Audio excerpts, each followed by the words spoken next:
Selamat siang. Segenap rohaniwan yang saya hormati, Bapak Ibu serta para majelis sekalian yang terkasih, terima salam penuh iman. Wake together. Pertama-tama marilah kita panjatkan puji serta syukur atas rahmat dan karunia yang telah dilimpahkan kepada kita sekalian, sehingga kita masih diberikan kesehatan, kesempatan untuk mengenapkan kewajiban kita selama 1 minggu ini dengan melaksanakan kebaktian suci. Senantiasa apa yang kita laksanakan, Tuhan berkenan melimpahkan rahmat dan karunia-Nya bagi kita sekalian saja. Bapak Ibu serta para peserta sekalian terkasih, saya tadi masih ngos-ngosannya. Sampai sekarang kayaknya ngos-ngosannya belum sampai lari-lari. Di tempat sendiri malah terlambat. Saya mohon maaf ya. Itulah peran perempuan yang sudah saya akan bawakan hari ini. Jadi begitu kompleksnya tugas kita sebagai perempuan, begitu banyaknya yang harus kita kerjakan, dan kita harus multi talent ya, multitasking ya. Jadi bisa ini bisa itu ya. Bapak Ibu serta para peserta sekalian kasih, seperti yang saya sudah singgung sebelumnya, ini adalah momen Desember. Biasanya Desember itu adalah bulannya perempuan. Jadi saya kali ini mengambil tema, kebetulan saya orang perempuan dan rekan-rekan kami, saya berdua mencintinya, rekan kami yang lainnya laki-laki yang 7. Jadi 2 dikeroyok 7 ya. Jadi kesempatan untuk menyuarakan perempuan itu jarang-jarang ya Bapak Ibu. Jadi mohon maaf, bukan saya mengesampingkan yang laki-laki, tidak ya. Nanti katanya saya diskriminasi gender ya, laki-laki yang didiskriminasi ya, tidak ya. Karena membicarakan perempuan pun tidak terlepas daripada membicarakan laki-laki. Karena apa? Karena di dalam agama kita, agama Konghucu, laki-laki dan perempuan itu mempunyai kedudukan yang setara ya.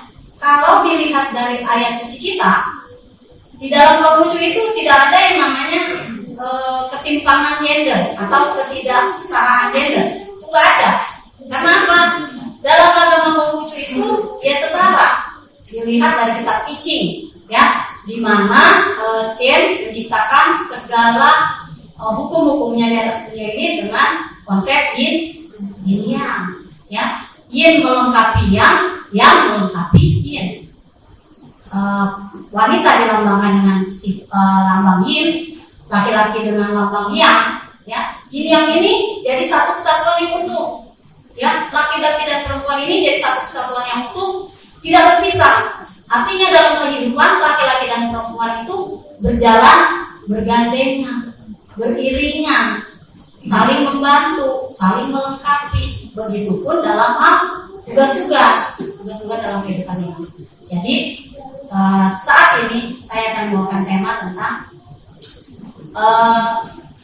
perempuan berdaya Konghucu Jaya.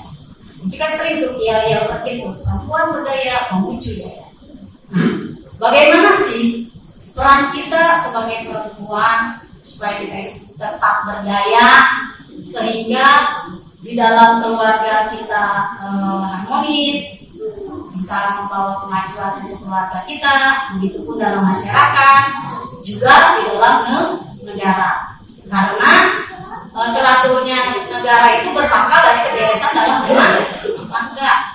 Nah, untuk rumah tangga kita beres, tentu saja kita harus membereskan diri kita sebagai perempuan. Sebagai perempuan Konghucu, apa sih sebenarnya peran-peran kita?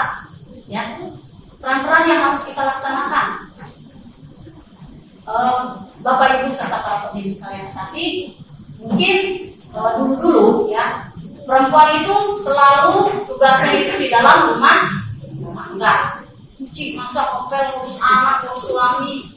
Nah, itu peran di dalam rumah tangga. Kalau zaman sekarang dibilangnya peran domestik ya. Nah, kalau sekarang peran perempuan itu sudah lebih ke publik. Artinya bukan hanya mengurus rumah tangga, tapi dia juga bisa bekerja, bisa jadi politikus, ya, bisa jadi anggota MPR, bisa jadi presiden, ya, bisa kerja di kantoran, ya, terus bisa di organisasi. Jadi sekarang perempuan itu sudah lebih maju dari zaman. Nah, itu tidak terlepas dari bagaimana kita sebagai perempuan menggali potensi yang ada di dalam diri kita. Tugas pertama tadi katanya adalah perempuan itu sebagai pendidik dan penerus budaya. Tugas perempuan yang pertama. Kenapa sebagai pendidik? Kita tahu orang tua, ayah dan ibu adalah guru pertama di dalam kehidupan seorang anak. Betul? Betul. Ketika anak bahkan masih remaja, ya, setelah kita menikah, kita mulai mengandung, ya, mulai hamil, itu peran pendidik kita sudah berfungsi. Ketika kita hamil, kita harus merawat kehamilan kita. Gimana makan makanan yang bergizi, ya, baca-baca buku pengetahuan, mendengarkan lagu-lagu pujian. Kalau sebagai pembucu, ya kita bacalah kitab suci, ya, dengarkanlah lagu-lagu pujian. Jangan hanya kita baca status ataupun di FB, ibu itu ngomongnya kok begini, akhirnya lagi hamil, akhirnya apa? Akhirnya timbul. Ini kalau dia ngomongin sendiri kayaknya nggak asik. Nanya sama ibu akhirnya apa? Lagi hamil ibu ngomongin orang. Nah, katanya orang apa ibu zaman sekarang kan gibah. Tangga sebelah, ya, gibah katanya. Waduh, itu gibah banget. Ya, hamil. Coba kalau kita ingat lagi, oh iya, saya ini sebagai perempuan pengucu, supaya anak saya cerdas, anak saya imannya bagus, ya, agamanya bagus, ya udah, saya ketika di rumah, ya saya baca kitab, saya dengerin lagu juga pujian. Jangan misalnya lagu yang lagi ngehits, misalnya lagu apa tuh, lagu dangdut. Nah, itu ya, banyak itu di TikTok yang namanya. Iya, malah itu yang didengerin itu yang mati. Jadinya apa?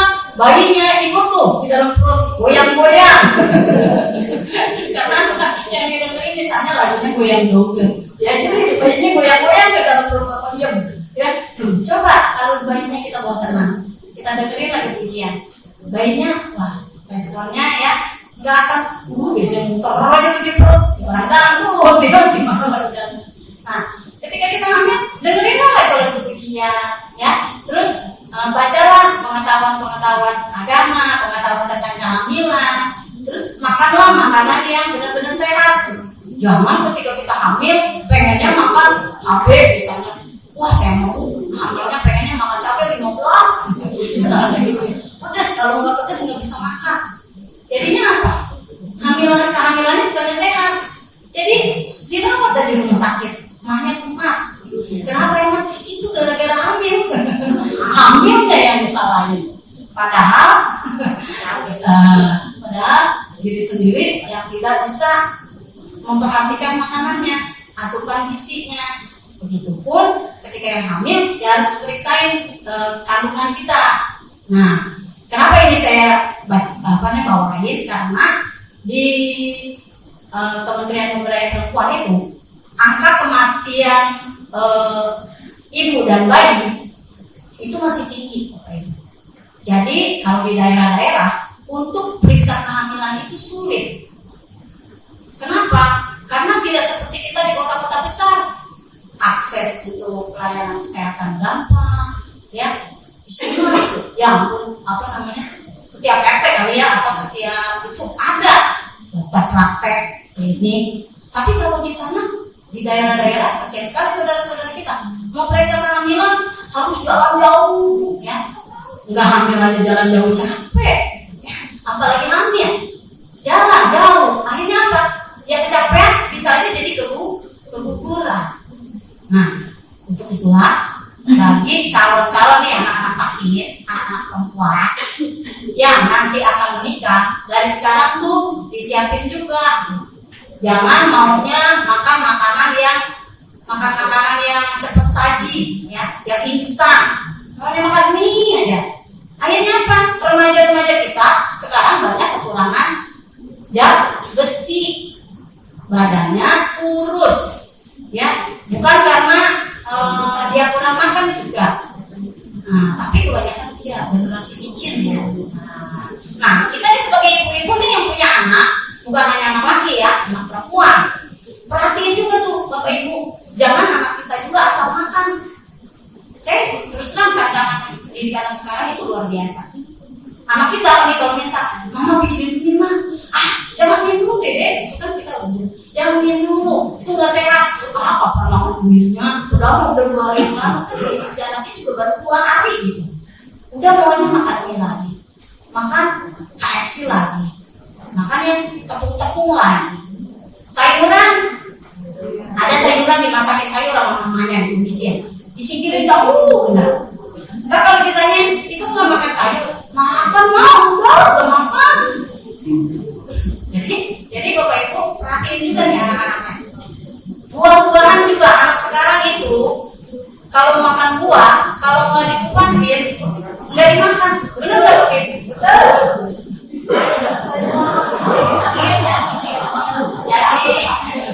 Jadi anak-anakku saya, anak-anakku tercinta, itu demi kesehatan badan kamu, ya, untuk supaya badan kamu nanti sehat, kuat. Kamu dari sekarang pola makan kamu udah nggak bagus, ya, udah nggak sehat, kamu nanti nggak bisa bertahan, daya imunnya tuh kurang, ya.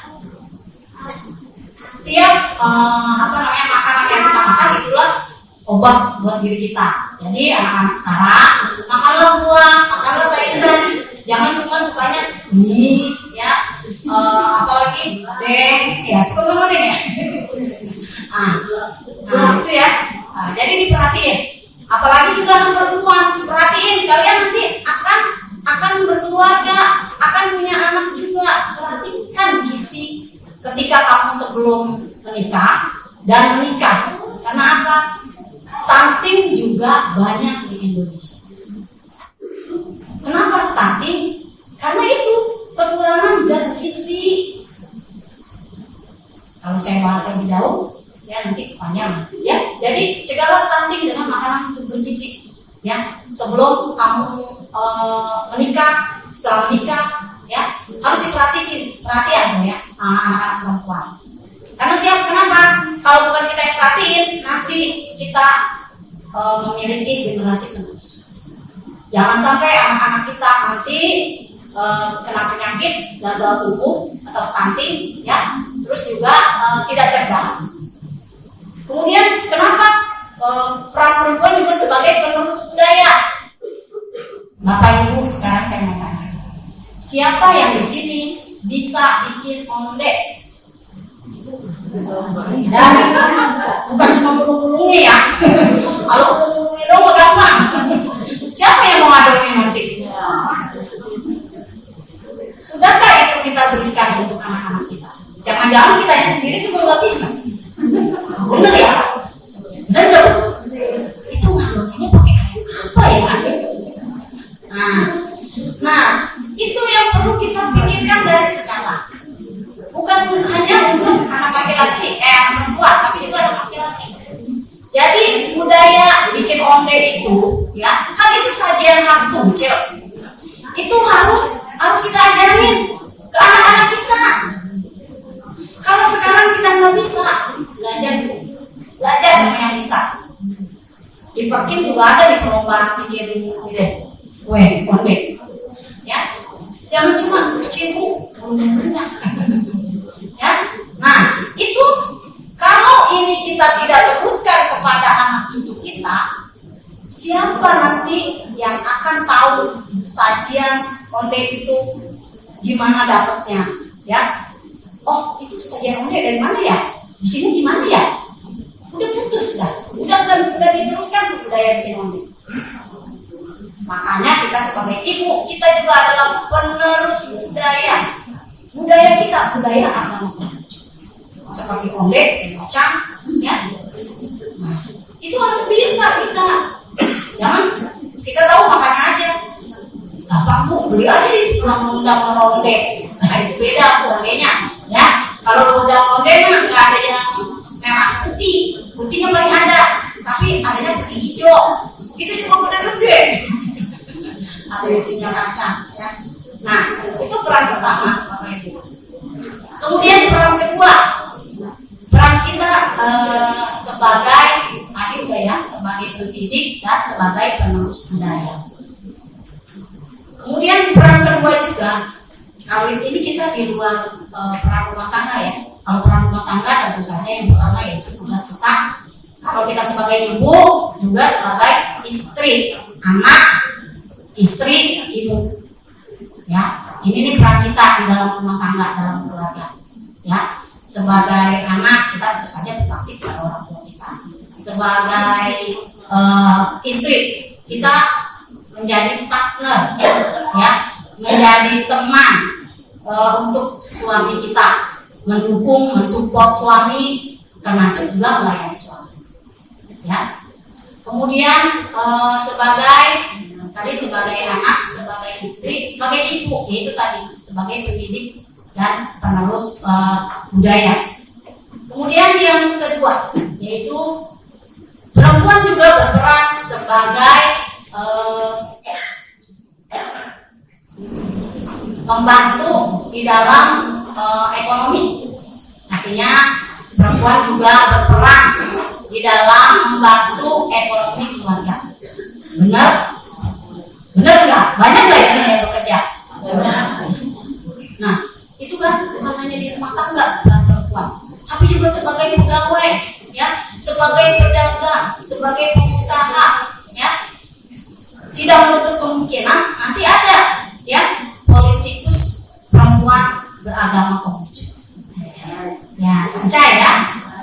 Karena itu penting juga. Kenapa? Ketika kita ada di parlemen, kita itu bisa bantu agama kita, ya, dengan kebijakan-kebijakan yang bisa membantu perkembangan agama kita. Jadi itu harus kita ke depan harus ada yang berani. Perempuan Konghucu, saya mah takut Bu, takut, ya. Itulah perempuan, kadang udah takut duluan. Ya, makanya dari sekarang nih, ibu-ibu yang punya anak perempuan, ketika anaknya mau aktif di lintang, aktif di sekolah, support, dukung. Kenapa? Ketika mereka punya kemauan, keinginan, punya cita-cita, kalau tidak disupport, nanti lama-lama apa? Dia tidak berkembang, takut. Mau jadi petugas saja saya takut Bu, misalnya. Ya, tapi kalau di Depok luar biasa. Ya, jempolan saya. Ada di tempat lain yang untuk maju itu kita mungkin sopir banget. Kita harus keliling. Bu bisa Bu, bisa Bu. Takut, nggak bisa, kebetulan. Ya kalau di Depok enggak. Depok mah udah luar biasa. Ya, ya. Benar, jadi besok-besok nggak susah jadi tugas di Depok. Ya, jadi itu ya tadi perempuan itu bukan hanya di rumah tangga, tapi juga di luar. Artinya berkarya, bekerja, ya, juga jadi tulang punggung keluarga dalam mencari nafkah, ya. Jadi memang itu peran perempuan yang saat ini bukan hanya di Konghucu ya, perempuan agama lain itu sama, perannya sama. Nah, kemudian apalagi sih peran perempuan selain sebagai tadi dari rumah tangga, terus dalam pendidik dan penerus budaya, penguat ekonomi, kemudian ada peran perempuan sebagai penggerak sosial dalam masyarakat. Apa nih maksudnya? Ya tadi perempuan ikut serta aktif, misalnya di organisasi keagamaan, dimakin, perkin, pakin, dimatakin, berperan kita. ikut. Ya, saat ini yang punya anak pakin, biarkan mereka berkiprah di pakin. Ya, jangan dikit-dikit dimarahin, jangan pulang kemalaman ataupun jangan kegiatan terus. Misalnya kita itu orang tua kita kebanyakan khawatirnya, ya Bapak Ibu benar nggak sih? Takut anaknya pergaulannya nggak benar atau gimana. Padahal anaknya aktifnya dipakin misalnya, diperkin, dimakin, dimatakin. Nah, itu saja sebagai perempuan kalau nih ibu yang aktif diperkin atau dimatakin atau dimakin butuh dukungan yang namanya laki-laki, bener nggak? Betul. Nah bapak-bapak, mohon nih, ya kalau saya terus terang suami saya angkat 2 jempol. Karena apa?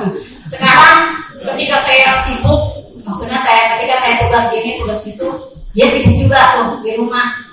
Masih sempatnya nyuci, masih sempatnya dia angkat jemuran, kadang dia sempatnya masih masak air terus ya. Benar Bapak Ibu.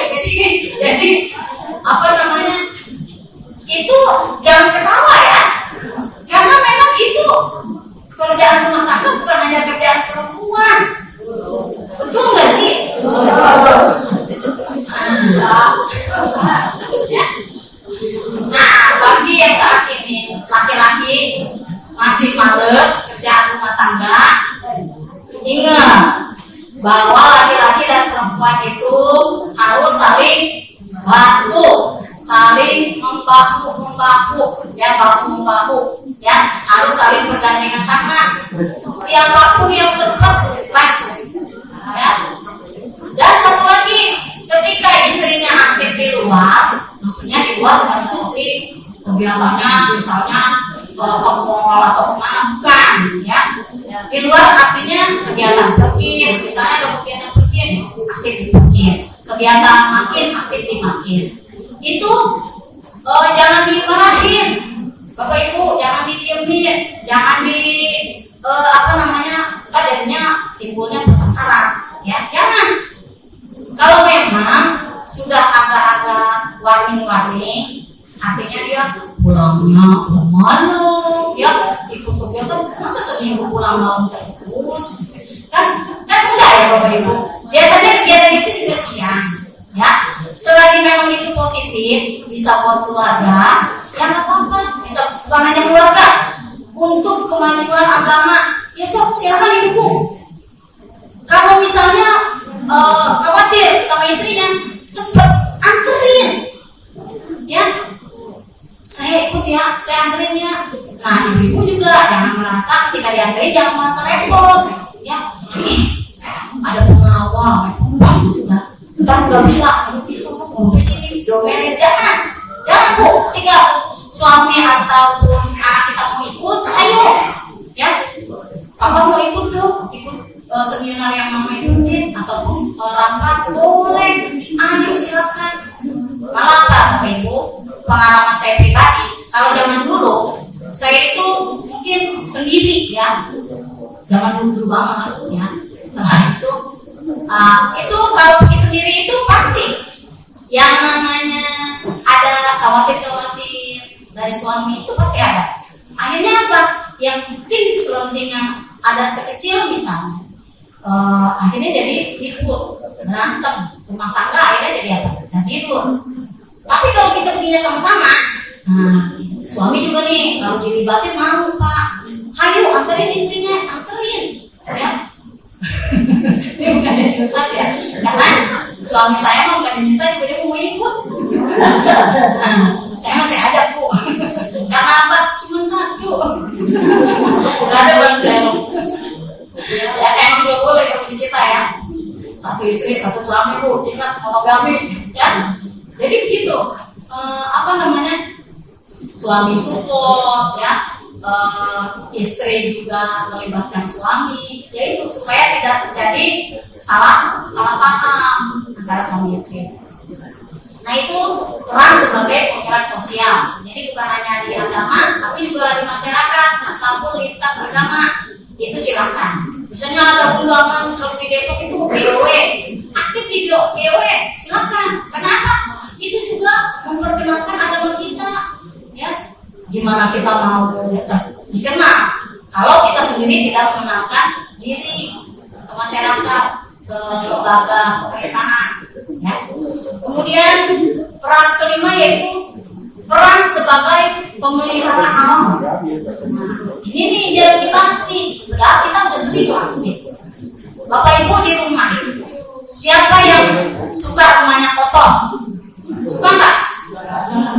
Selalu beres-beres, bersih-bersih, ngepel. Buang sampah juga kan, nggak sembarangan kan? Ada tempat sampah, ya. Kasih contoh anak-anak kita, buang sampah nggak sembarangan. Buang sampah di tempat sampah, jangan buang sampah di kali, misalnya. Karena apa? Buang sampah di kali, di sungai, itu bisa jadi menyebabkan banjir, ya. Karena apa? Saluran air jadi tersumbat. Nah, kemudian gunakan juga produk-produk yang ramah lingkungan. Misalnya ketika ke pasar, ya, kita jangan bawanya kantong plastik, tapi kantong belanja. Seminimal mungkin itu plastik itu digunakannya berulang-ulang. Saking sayangnya sebenarnya ya, ibu-ibu itu di rumah jadi pengumpul plastik, ya nggak sih? Ya nggak sih? Siapa yang suka ngumpulin plastik? Sama ya. Nah, itu tidak terasa, lama-lama plastiknya membunuh itu. Kenapa? Begitu ini plastik, udah kumpulin, dibuang enggak, jadinya jadi gudang, ya, segudang plastik. Nah, sebagai perempuan kita harus bijak menjadi berperan sebagai pemelihara alam. Jangan menggunakan produk-produk yang dapat membahayakan alam kita, bumi kita, ya. Plastik itu kan susah dihancurkan oleh tanah, ya, lama itu hancurnya. Tapi kalau daun pisang misalnya, itu gampang. Daun pisang mah sehari 2 hari juga udah kering, ya. Tapi kalau plastik butuh berapa tahun itu hancur.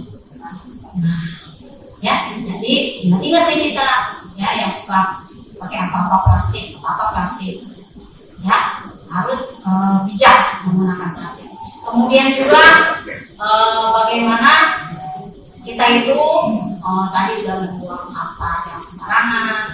Nah, ini satu lagi, menanam pohon. Ibu-ibu di sini suka tanam di rumah? Ya, rumahnya jadi emang benar-benar tanamannya tanaman plastik. Jangan-jangan itu plastik dibuat itu bunga, ditaruh di rumahnya, ya nggak apa-apa kalau itu mah resiko namanya, ya. Nah, jadi mendaur ulang, ya, jadi lebih bermanfaat. Tetapi ibu, dimulai juga dari ibu-ibu sekalian. Kalau ada karangannya, ya, ada halamannya yang bisa ditanami pohon, tanam. Misalnya tanam apa, Bu? Tanam ini buah boleh, cabai kalau lagi tanam itu, Bu, main, ya kan? Nah, nanti nih, dikit lagi nih, cabai bermana lagi. Karena apa? Udah musim hujan. Musim hujan itu cabai cepat busuk. Nah, jadi nanti siap-siap nanam cabai dari sekarang, tahun baru.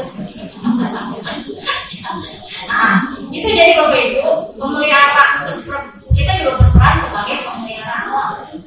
Ibu-ibu, bagaimana anak-anak sekarang bisa tanam pohon? Ibunya aja nggak suka tanam pohon, misalnya. Saya yakin anak-anak sekarang lebih sukanya tanam pohon di gadget, di handphone. Benar nggak, anak-anak? Jangan-jangan dia tahunya, main tanam pohon, klik, ada tanah, klik. Bukan aslinya. Nanti apa? Nanti dia juga hidupnya di handphone. Ya, karena apa? Buminya nggak dipelihara, ya, dengan menanam pohon. Pohon padahal bagus, ya. Kan pohon juga menyimpan apa? Oksigen buat kita, ya. Kita bernapas, ya, menghirup napas apa? Menghirup oksigen. Nah, kita nggak sadar nih kalau yang kita hirup ini adalah oksigen yang ada di alam ini. Kalau misalnya di alam ini rusak semua, itu polusi udara atau oksigen, itu kita sedang juga, ya. Jadi ingat, kita sebagai pemelihara alam juga harus berbudaya juga untuk menanam pohon. Nah, Bapak Ibu serta para kucing sekalian kasih, demikian tugas-tugas kita sebagai perempuan. Sebenarnya sederhana kelihatannya, tapi begitu kita melaksanakannya itu juga harus benar-benar mempunyai tekad yang kuat, disiplin, ya. Agar apa? Ketika diri kita berdaya, perempuan berdaya, Konghucu berdaya. Ya, kenapa kok bisa pengaruh ke Konghucu? Karena apa? Keluarga Konghucu, ibu-ibunya sudah berdaya, sudah mampu menjalankan peran-peran dan tugasnya dengan baik. Akan pengaruh kemana? Ke masyarakat. Masyarakat pengaruh kemana? Ke negara. Karena itu semua kita sebagai perempuan, sebagai manusia, ya, sebagai keluarga harus membina keluarga kita supaya apa? Membawa juga kemajuan untuk agama kita.